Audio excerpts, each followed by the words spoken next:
जय श्री कृष्णा। आज हम पढ़ेंगे गीता का पहला अध्याय।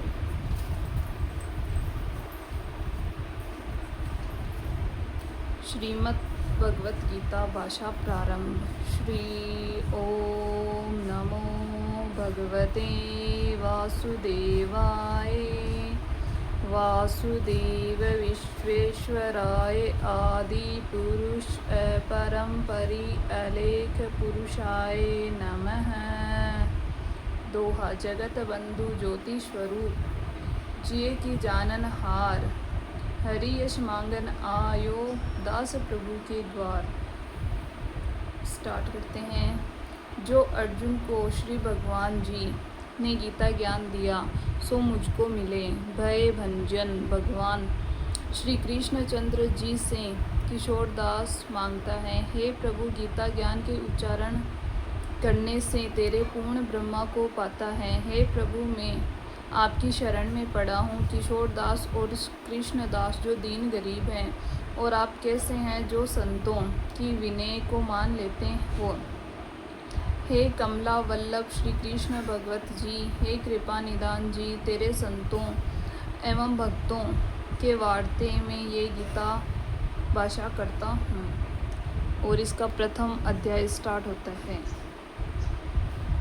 जब कौरव और पांडव महाभारत के युद्ध को चले, तब राजा धृतराष्ट्र ने कहा, मैं भी युद्ध देखने चलूँगा। तब श्री वेदव्यास जी बोले, हे राजन, नेत्रों के बिना कैसे देखोगे। राजा धृतराष्ट्र ने कहा, हे प्रभु जी, देखूंगा नहीं तो श्रवण तो करूंगा। तब व्यास जी बोले, हे राजन, तेरा सारथी संजय जो कुछ महाभारत के युद्ध की लीला कुरुक्षेत्र में होगी सो तुझे यहाँ बैठे ही श्रवण करवाएगा। वेदव्यास जी के मुख से ये वचन सुन संजय ने विनय करी, हे प्रभु, यहाँ हस्तिनापुर मैं कुरुक्षेत्र की लीला मैं कैसे जानूंगा तथा राजा से किस भांति कहूँगा। तब व्यास जी ने प्रश्न होकर संजय से कहा, हे संजय, मेरी कृपा से तुझे यहाँ से दिखाई देगा।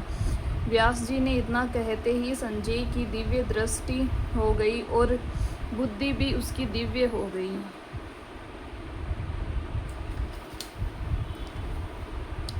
अब आगे महाभारत का कौतुक कहते हैं, सुनो। 7 अक्षौहिणी सेना पांडवों की और 11 अक्षौहिणी सेना कौरवों की, ये दोनों सेनाएं कुरुक्षेत्र में जब एकत्रित हुई तब धृतराष्ट्र ने पूछा, हे संजय, धर्म के क्षेत्र में युद्ध की इच्छा से एकत्रित हुए मेरे और पांडु के पुत्रों ने क्या किया। संजय ने कहा, पांडवों की सेना को व्यूह रचना सहित देखकर दुर्योधन द्रोणाचार्य के समीप जाकर कहने लगे, हाय ये आचार्य, देखिए आपके शिष्य बुद्धिमान द्रुपद पुत्र ने पांडवों की बड़ी सेना की कैसी व्यूह रचना की है। इस सेना में अर्जुन, भीम और बड़े बड़े धनुर्धारी वीर विराट, महारथी, द्रुपद, धृष्टकेतु, चेकितान, बलवान, पुरुजित, कुंती भोज, नरों की श्रेष्ठ श्रेव्य पराक्रमी, युधामन्यु,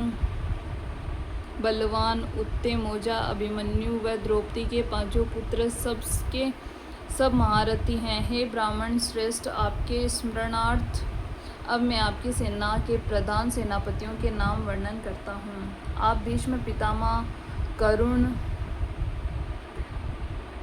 कुलगुरु कृपाचार्य, अश्वत्थामा, विकर्ण, भूरिश्रवा और बहुत से शूरवीर मेरे लिए प्राण तक देने को तैयार हैं।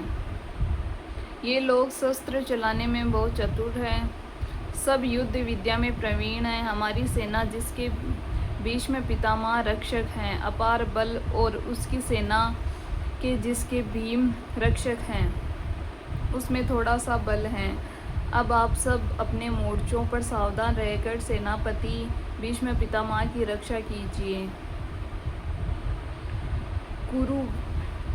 कुरुवृद्ध भीष्म पितामह ने दुर्योधन को प्रश्न करते हुए और ऊंचे स्वर में गरजते हुए शंख बजाया। फिर चारों ओर शंख, नगाड़े, ढोल, गोमुख आदि अनेक बाजे बजने लगे, जिनका बड़ा भयंकर शब्द हुआ। इसके अंतरम सफ़ेद घोड़े के रथ पर बैठे श्री कृष्ण और पांडव अर्जुन ने भी दिव्य शंखों को बजाया। श्री कृष्ण ने 5 जन्य और अर्जुन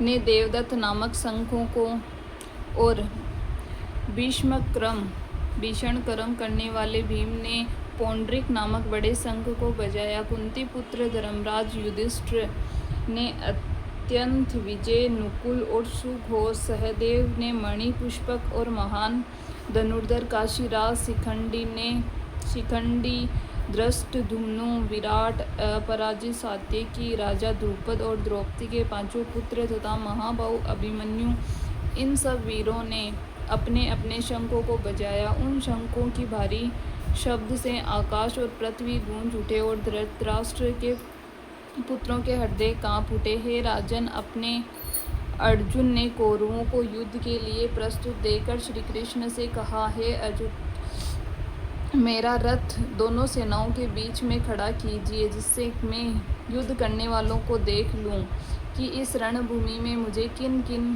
के साथ युद्ध करना चाहिए।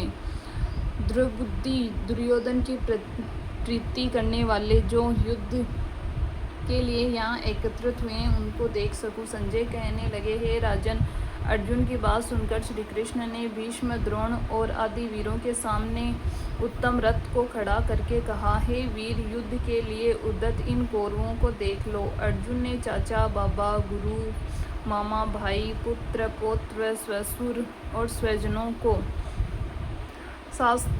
शस्त्रों से में सुसज्जित खड़े देखा और उसने इन दोनों सेनाओं में अपने ही सब बंधु बांधुओं को खड़ा देखकर परम दयार्द को अत्यंत खेद के साथ ये वचन कहे, हे कृष्ण, संग्राम की इच्छा से आए इन अपने बंधुओं को देखकर मेरे अंग ढीले हो रहे हैं और मुख सूखा जा रहा है, मेरा शरीर बेकल हो रहा है, रोमांच खड़े होते हैं, गांडीव हाथ से गिरा जाता है, त्वचा जली जा रही है। हे केशव, मुझमें खड़े रहने की सामर्थ्य नहीं है, मेरा मन चक्कर खा रहा है और लक्षण में उल्टे देख रहा हूँ और युद्ध में स्वजनों का वध करके कोई लाभ नहीं होगा। और कृष्ण, हे कृष्ण, मैं जीतकर राज्य का सुख भी नहीं चाहता। हे प्रभु, हमको राज्य भोग और जीवन में क्या काम है, क्योंकि जिनके लिए राज्य भोग और सुख की इच्छा की जाती है, वे सब युद्ध में प्राण और धन की ममता छोड़ मरने को तैयार हैं। और आचार्य, पिता, पुत्र, पितामह, मामा, ससुर, पुत्र, पौत्र, साले और संबंधी ये मुझे मारे तो भी, हे मधुसूदन, मैं इन्हें मारने की इच्छा नहीं करूँगा। हे जनार्दन, त्रिलोकी के राज्य के लिए भी मैं इन्हें नहीं मारना चाहता, फिर इस पृथ्वी के लिए तो कहना ही क्या है। जनार्दन, धृतराष्ट्र के पुत्रों को मारकर हमारा क्या होगा?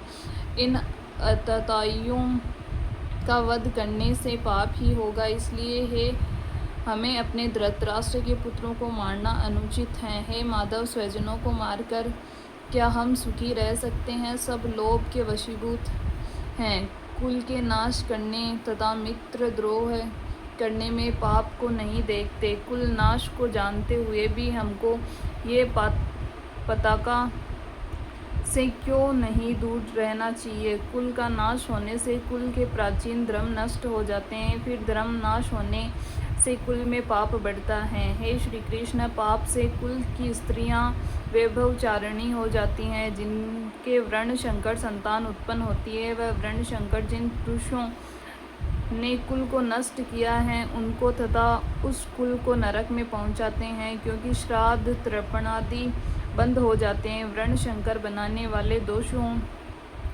से कुल ध्वंसकों के जाति धर्म और कुल धर्म निरंतर नाश हो जाते हैं। हे जनार्दन, मैंने बराबर सुना है कि कुल धर्म नष्ट होने से निश्चय नरकवास करना होता है। हाय, हम बड़ा पातक करने को तैयार हैं, जो राज्य सुख के लाभ के लिए अपने स्वजनों को ही मारने की कोशिश करें। मुझे शस्त्र रहित एवं उपायहीन बना